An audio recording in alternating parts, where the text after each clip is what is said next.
Raoul, what's on your mind? What are you looking at right now? So the ongoing narrative, I think if people have been watching the daily briefing for a while, is that my hypothesis is a slowdown, not just the US, but globally. And that the piece of data we saw today is just an outlier in a general trend of data that is getting weaker. The Citibank Economic Surprises Index has gradually fallen below zero as the trend of data has got weaker. That is a basic lag from the Chinese economy, which is weak. And we've seen weakness within parts of Asia as well. I think that goes forward, and that's a lot to do with demand brought forward, and the high rise in prices has caused a complete collapse in demand in certain goods, particularly big ticket items. Secondhand cars, housing, and general large consumer durables have seen consumer confidence fall, and things like buying climate at all-time worst levels. So people have thought, we will see this flow through in terms of consumption patterns. We've also got the story that you and Western broke a long time ago, which is the story of Japan, the Olympics, and COVID, and a total screw up there, having dealt so well with the virus and then opening the borders for the Olympics, and it seems that half the bloody athletes have got COVID. So that's now spread like wildfire through the Japanese population. Don't forget, Japan is the third largest economy in the world, and this really matters. Because again, it may be supply issues. It's just all at the margin. It's not like COVID, that the Delta variant is going to take over the world. It's going to be like March again. What we're talking about is a rate of growth that is not as fast as it has been. And I know Jim Bianco had the same view yesterday. Eric Besmagian today on Real Vision Plus, talking to Jack, had similar views.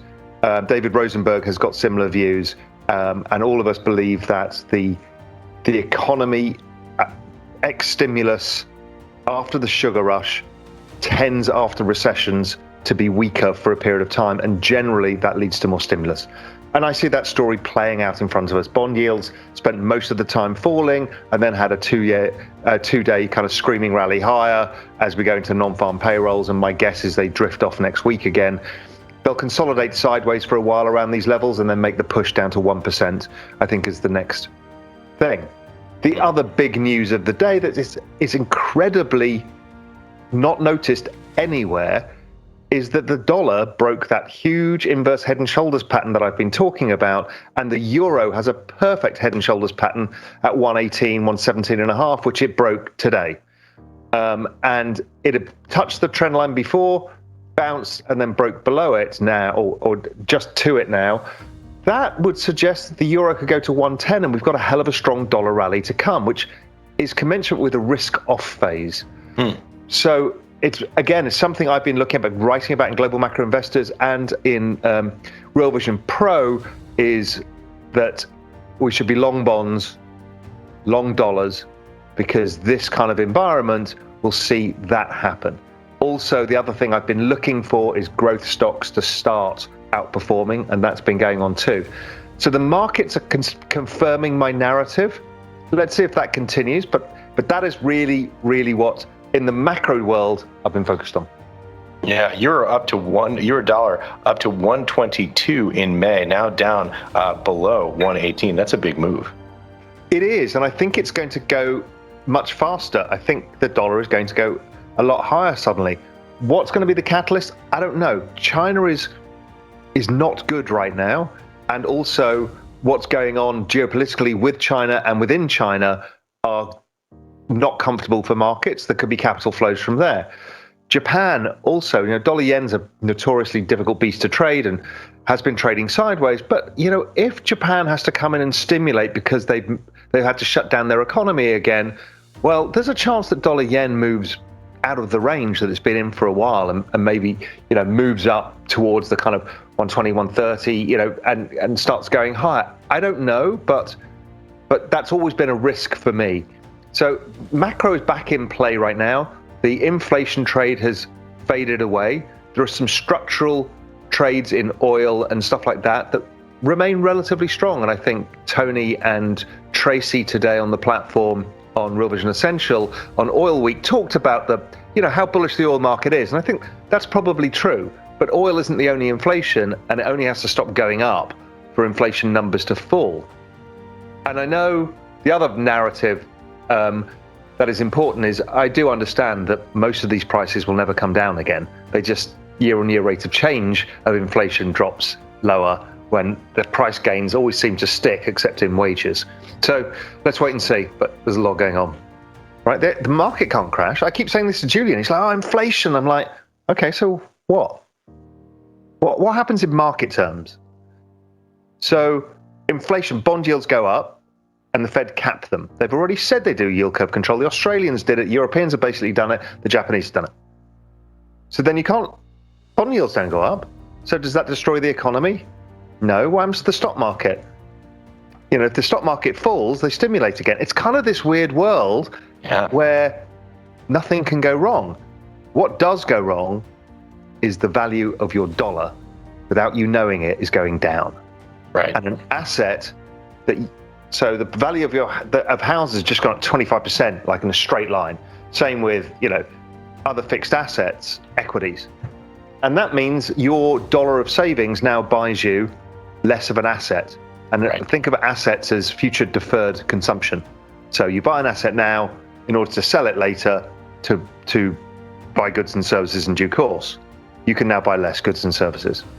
So everybody doesn't realize it, but the value of their dollar is going down. Right. That is the risk. And it's so interesting because it's difficult to tell if the value of other currencies is declining. Look at, for example, dollar yen, since, for the last 10 years, up. But the actual purchasing power of the US dollar can decline simultaneously. This is a weird world. We've never seen because people think of it in relative terms versus its currency without thinking of the overall value of fiat. And I figured this out when I did UK house prices against the Bank of England balance sheet. I know people hate those charts, but they bloody work. Swedish house prices against the Riksbank's balance sheet. US house prices against the US central bank. It is there for everybody to see. And it is happening. And this was my flaw with the MMT argument from day one, is yes, you can always finance yourself. But there is a cost somewhere, and that cost is the value of money. And we're seeing it. And that's what 140 million people have figured out in cryptocurrencies right now. What are your final thoughts on what you are going to be looking for in the next couple of weeks? So I released Global Macro Investor last Monday. There was an article buried there. It was only about 6 pages long, and it was entitled The Greatest Trade. And it's just Ethereum. I think it's a better setup in Ethereum. Well, it certainly was by Monday, but it still remains, than March 2020 was for Bitcoin.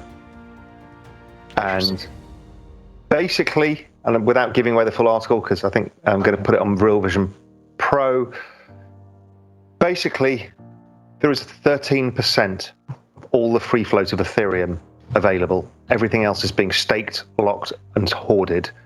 They've just made the supply more difficult. So the supply is lower. The Ethereum that is in free float is falling every day. And now we've just got the 1559 token out of the way. Most people are going to start staking the ETH that they hold. And there is no ETH available. And demand is going exponential. Exponential demand meets fixed supply equals exponential price rise. One of the best setups I've ever seen. Talking of the crypto world, news crossing the wire within the last hour here today that Brian Brooks, U.S. CEO of Binance, has just resigned after only 4 months on the job. If there's one thing about crypto we can be sure of, Raoul, it's that there is always news flow to be had. Yeah, and there's always a scare story somewhere down the track. I was flicking through the FT app today, and Katie Martin's article, and it's just dripping with cynicism at every level about Bitcoin. You see that everywhere, or about crypto in general, and there's always something going on. This space came out of the Wild West. It's not the Wild West now, but there's still a cleanup, and the sheriffs are in town, so God knows what's going to happen. And, stuff will get cleaned up, stuff will get regulated. It's all part of the journey. Step back, look at that adoption curve, 113% a year, fastest growing adoption of any technology in human history. That's all that matters. Raoul, final thoughts that you'd like to leave us with before we end for the day? No, just buy Ethereum. That's all I can tell you.